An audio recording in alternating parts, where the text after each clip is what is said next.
there was a story told of two men who were shipwrecked on an island. They'd been traveling and their boat capsized, sunk, and they managed to get themselves onto an island. And one of the men sort of very quickly scouted out the island and found there was nothing, no food, no fresh water. And he said to his colleague, "We're going to die. We're going to die." But his colleague just sat there, very relaxed, back against a palm tree, not a care in the world. And his friend said, "Don't you care? We're going to die." And his friend said to him, "Listen, don't worry about it." He said, "I make £100,000 a week. A week." And his friend said to him, "But that's no good. We can't buy anything here. There's no food, there's no water. We're going to die." And his friend just wasn't ruffled at all. Sat there leaning back against a palm tree. And he said, "You don't understand. I make £100,000 a week. And I tithe that to my church. I give 10%. My vicar's going to come and find me." Sometimes when we look at people and their outward appearance, we very easily, too easily, can make value judgments. And sometimes too, that creeps in to the life of the church.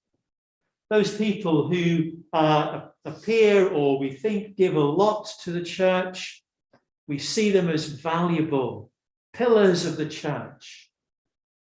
And yet, the other side of the coin, we can subconsciously or even consciously see those who we deem to give little as therefore being less important. And that's what we see going on here with this story. We often call it this account of the widow's mite. Now here she is, just puts in 2 small coins. If we cast our minds back to the scene, there would have been the people coming up into the temple, and on the way in, a large chest where they put in their offerings. Now we need to remember, in the times of Jesus, there was no paper money. It was all coins. And so these self-important people who came and put in their large amounts, as we see recorded in the gospel, it would have made a big noise. So all these people, big noise as their money went in, and the religious leaders and the people themselves, full of self-importance. And then this widow comes along and she puts in 2 little coins. No noise. And she is judged by the religious leaders as being of little worth. And we saw at the beginning of the reading how Jesus says, watch out for the religious leaders, how they sort of steal widows' homes. And there was something, some commentators would suggest that in those days when someone became a widow and they were living on their own, they had no means of support. And that the church leaders would often come, effectively take their home from them as the equivalent of their payment of the tithe. And we see how the religious leaders of the day placed value judgments on people based upon how much they gave. And Jesus calls his disciples to him and says, no, this is not the case. Here is this woman, and she has put in next to nothing in monetary value. And yet Jesus says she has put in more than anyone else. Why? Because Jesus reminds us her giving cost her something. All the others gave out of their wealth, and so what they gave was not really noticed or missed. And we start to see some principles here. The first is that Jesus is more interested with the heart motivation of the giver than he is in the size of their gift. And we see wrapped up with that our giving to God is something that should cost us. I wonder how many of us, as we look at our income, whatever source that comes from, and how many of us think, I'll just make sure I'm right first, and out of what's left, if there's anything left, then I'll give to God.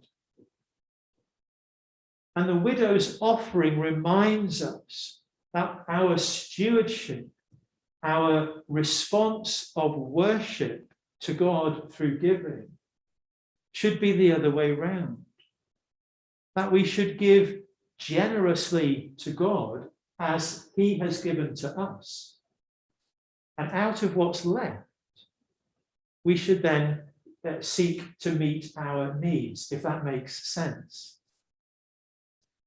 Jesus says these two small coins were given with more generosity than the gifts of the others. So we start to see a principle in our stewardship that we're called to give, and our giving should cost us something. And our giving should be a first response to God rather than a last response after our own needs have been met. The widow senses something of God's generosity, and she responds in kind.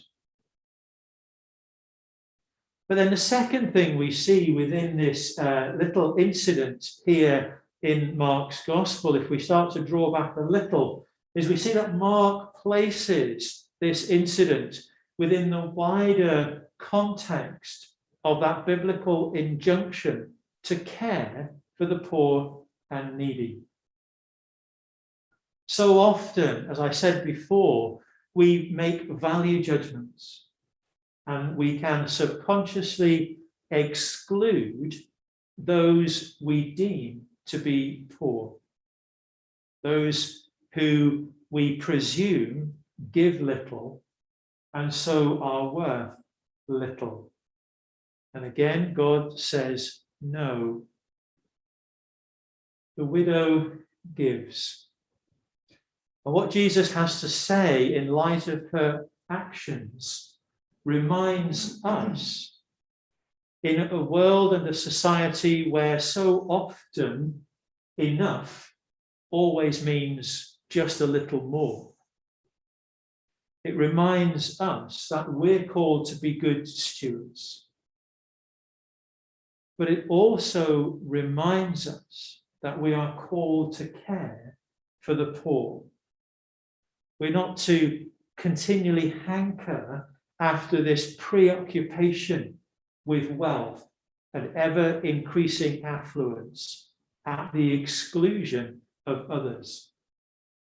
And we see something of this echoed within what's coming out of the COP26 discussions. Mark, as he records this incident, reminds us of two things. One, we give to God generously because God has given generously to us. But secondly, we don't judge people on how much or little they have, but we judge all people equally because God does the same. Amen.